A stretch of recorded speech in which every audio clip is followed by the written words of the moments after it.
The Rocket Book by Peter Newell. Harper Brothers, New York. The basement.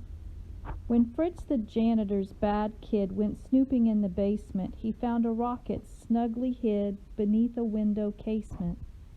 He struck a match with one fell swoop, then on the concrete kneeling, he lit the rocket and oop! It shot up through the ceiling. The Steiners on the floor above of breakfast were partaking. Crash came the rocket unannounced and set them all a-quaking. It smote a catsup bottle fair, and bang, the thing exploded. And now these people all declare that catsup flask was loaded. Second flat. Before the fire, old Grandpa Hoop dozed in his armchair big, when from a trunk the rocket burst and carried off his wig. It passed so near his ancient head, he roused up with a start, and turning to his grandson said, "You fellows think you're smart." Third flat. Algernon Brackett, somewhat rash, had blown a monster bubble, but oh, there came a blinding flash, precipitating trouble. But Algy turned in mild disgust and called to Mama Brackett, "Say, did you hear that bubble bust? It made an awful racket." Fourth flat. Joe Budd, who's bought a potted plant, was dousing it with water. He fancied this would make it grow, and Joseph loved to potter. Then through the pot the rocket shot and made the scene look sticky. "Oh, now," said Joe, "I never thought that plant would shoot so quickly." Fifth flat. Right here 'tis needful to remark that Dick and little son were playing with a Noah's Ark and having loads of fun, when all at once that rocket stout up through the ark came blazing. The animals were tossed about and did all stunts amazing. Sixth flat. A burglar on the next floor up the sideboard was exploring. The family with the blinded pup were still asleep and snoring. Just then, up through the silverware, the rocket thundered flaring. The burglar got a dreadful scare, then out the door went tearing. Seventh flat.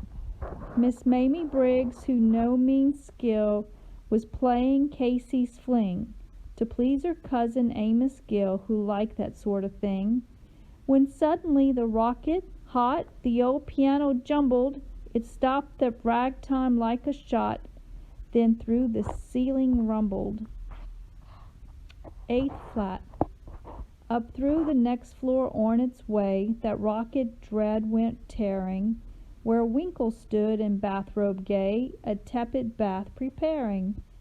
The tub it punctured like a shot and made a mighty splashing. The man was rooted in the spot, then out the door went dashing. Ninth flat.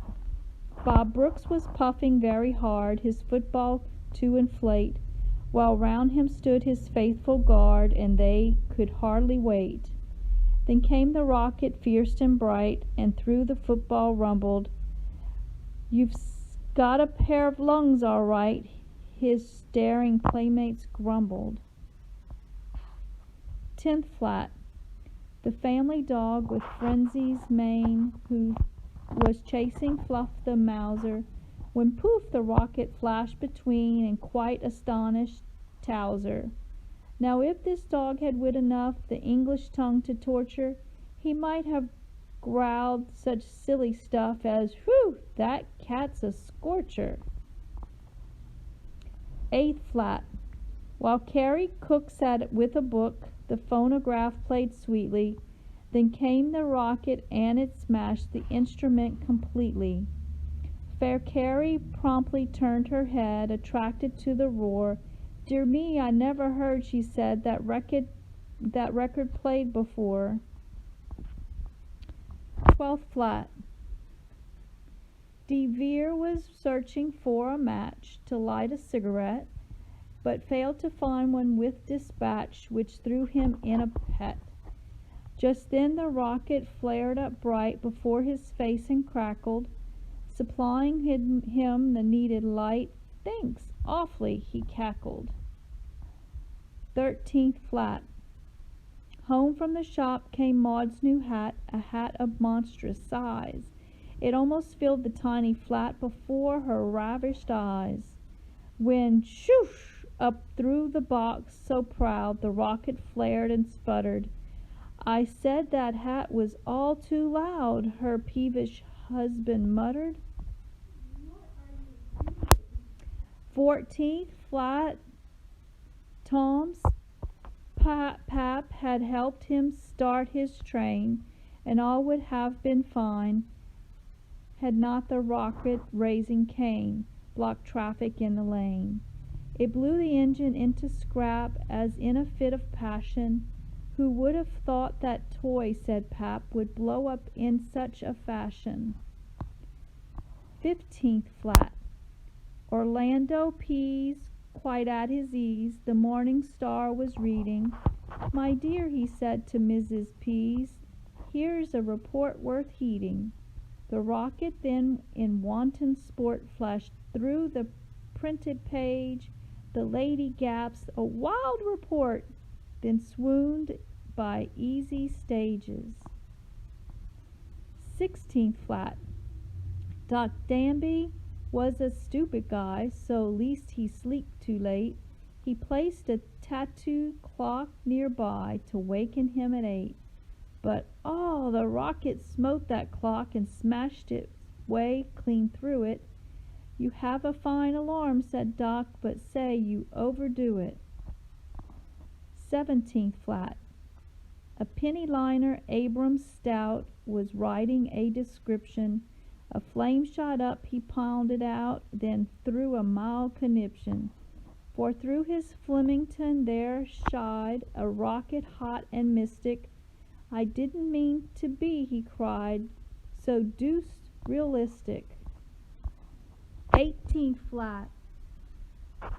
Gus Gummer long had set his head upon some strange invention. "Be careful, Gus," his good wife said, "it might explode, I mention." Just then the pesky rocket flared and wrecked through Yankee notion. "I feared as much," his wife declared, then fainted with emotion. 19th flat. When Bert was on his hobby horse and riding it like mad, the rocket on its fiery course upset the startled lad. The frightened pony plunged a lot, like fury playing tag. "Whoa, sport," said Bart. "Who would have thought you such a fiery nag?" 20th flat. A taxidermist plied his trade upon a walrus head. It really made him quite afraid to meet its stare so dread. Then suddenly the rocket burst, flared up, and then was off. "Oh, Minnie," cried the man in fright, "just hear that walrus cough." Top flat.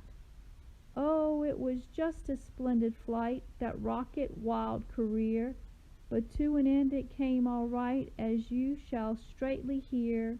It plunged into a can of cream that Billy Bunk was freezing, and froze quite stiff, as it would seem, and so subsided, wheezing. The end.